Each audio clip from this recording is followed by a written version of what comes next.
बहन जी 4 पैर का गधा बना दिया हमें। तिरंगा पकड़े अंका बहन जी, तिरंगा पकड़े आप। बना दिया सर आप ऐसे देखे आप 4 पैर का गधा बना दिया। मनुष्य कब से गधे बनने लगे?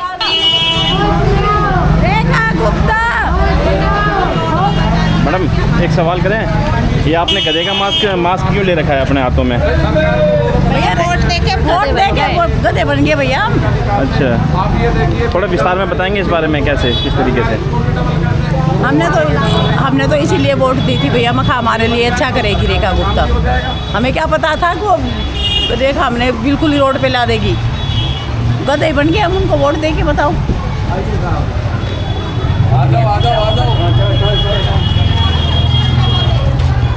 बड़े दुख की बात है भाई। बताएंगे जरा, आपने ये मुखौटा क्यों पहन रखा है गधे का? भाई साहब हमें सच में ही गधा बना दिया भाई साहब। ये मुझे यहाँ पर आके 15-16 दिन पहले पता चला भाई साहब। पटाखे भी बात कर सकते हैं थोड़े इसको? क्या हुआ भाई साहब? माइक इसको मुखटे को एक बार हटा के बात जब करेंगे। गधा बना ही दिया भाई साहब, तो कैसे हम गधे का रूप कैसे हटा सकते हैं भाई साहब? सच में ही गधा बना दिया गया है भाई साहब। तो ये आपका ये आंदोलन किस हद तक पहुंच सकता है? ये आंदोलन मृत्यु दंड तक पहुंच सकता है, मृत्यु दंड।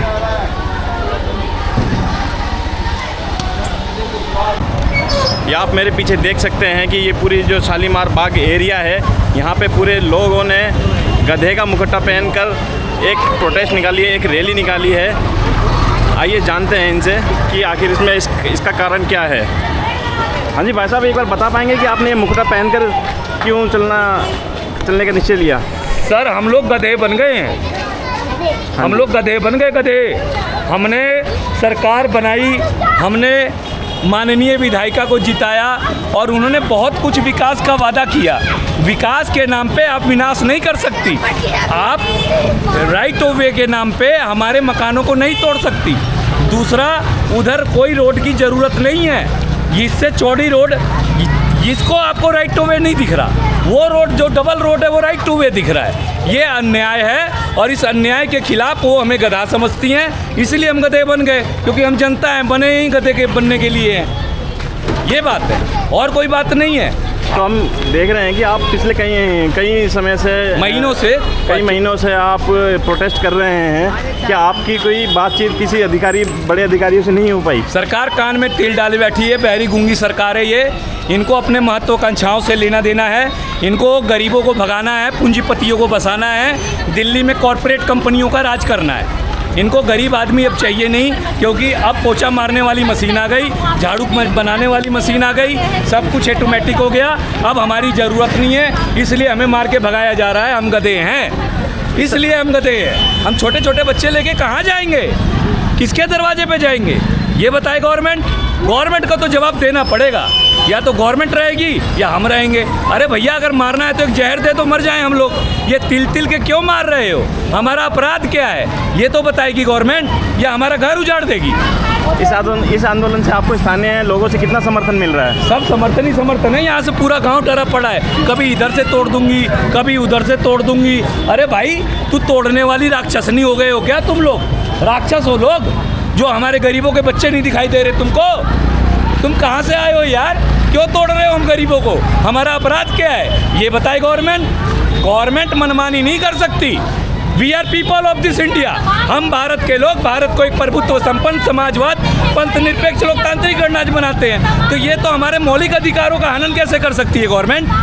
गवर्नमेंट को निवास का अधिकार तो हमारा मूलभूत अधिकारों में से एक है, हमारे मूल अधिकारों से कैसे हनन कर सकती है? इसलिए जनता को गवर्नमेंट गधा समझती है, इसलिए हमने ये गधा का मुखौटा लिया कि जनता गधा है। हमसे गलती हो गई, और अगर मैडम हमें माफ़ कर दें और हमें मौका दे तो हम उन्हें फिर जिता देंगे। हमारा घर छोड़ दो, फ्री सिलेंडर मत दो। क्या आप इस आंदोलन को जनता की लड़ाई मानते हैं या मजबूर की लड़ाई मानते हैं? ये मजबूर दुखी की लड़ाई है, और ये हर जनता की लड़ाई है। हर पूंजीपति वर्ग गरीब को हटाना चाहता है। ये अमीर और गरीब की लड़ाई है। ये लड़ाई वो है जो सदियों से होती आई है। जनता त्राह त्राह कर रही है और ये पूंजीपति लोग हम पे लाठियां मार रहे हैं, हमारे घरों को बुलडोजर से बुलडोज कर रहे हैं। कहाँ से आ गए ये लोग? ऐसा नहीं चलेगा इस देश में। देश में जो देश का मूल निवासी है वही रहेगा। We are people of this India, हम भारत के लोग हैं, हम भारत में रहने का अधिकार हमारा पहले है। आपने सीए कानून भी इसीलिए लेके आए हो कि अपने ही नागरिकता को लोगों को नागरिक बनाओगे। आपने सर्वे करवाया चुनाव आयोग से, SIR करवाया और कल तोड़ दोगे तो हमारी पहचान क्या होगी? हम तो ना हिंदू रहे, ना मुसलमान, ना सिख, ना ईसाई और ना हम भारत के लोग। मजाक बना रखा है इस देश का। ऐसा देश में नहीं चलेगा। माना कि हम एक आम आदमी है, आम आदमी कहते हुए भी शर्म आती है क्योंकि लोग कहोगे कि तुम आम आदमी पार्टी का है। अरे भैया मैं किसी का नहीं हूँ, हमारा घर छोड़ दो, बस हमारा घर छोड़ दो। क्या आपको उम्मीद है कि इस रैली के बाद कोई समाधान निकलेगा? सर समाधान निकले ना निकले हम ना जा रहे, समाधान उन्हीं को निकालना पड़ेगा। हम जहाँ हैं वहाँ ठीक है, जिस साल में हैं उस साल में जीने दो। ना तुम्हें ब्राह्मण दिख रहा, ना तुम्हें शूद्र दिख रहा, ना तुम्हें हिंदू दिख रहा, ना तुम्हें मुसलमान दिख रहा। बे तुम हो किसके? तुम हो किसके ये तो बताओ। तुम सिर्फ पैसे वाले पूंजीपतियों के हो और किसी के नहीं हो। और ऐसा इस देश में नहीं चलेगा। देश लोकतांत्रिक तरीके से चला है, चलता रहेगा और बाबा भीमराव अंबेडकर के लिखे हुए संविधानों पे देश चलेगा। घर बचाओ आंदोलन सिर्फ एक शब्द है या फिर जन क्रांति, जन आक्रोश है ये जन आक्रोश है, ये जन आक्रोश की सैलाब है ये ऐसा नहीं है। हम तुमसे भीख नहीं मांग रहे, हम यहाँ पे रहने के हम पहले हैं। वाह भाई वाह, तुम बड़े सियाणे, इतना गड्ढा था तब कहाँ थे तुम? देखिए आप जैसा कि देख ही चुके हैं कि किस तरीके से लोगों के बीच में कितना आक्रोश भरा पड़ा है। लोग परेशान हैं इस घर बचाओ आंदोलन से। उनको बहुत बड़ी उम्मीद है कि किसी तरीके से इनका घर बच जाए।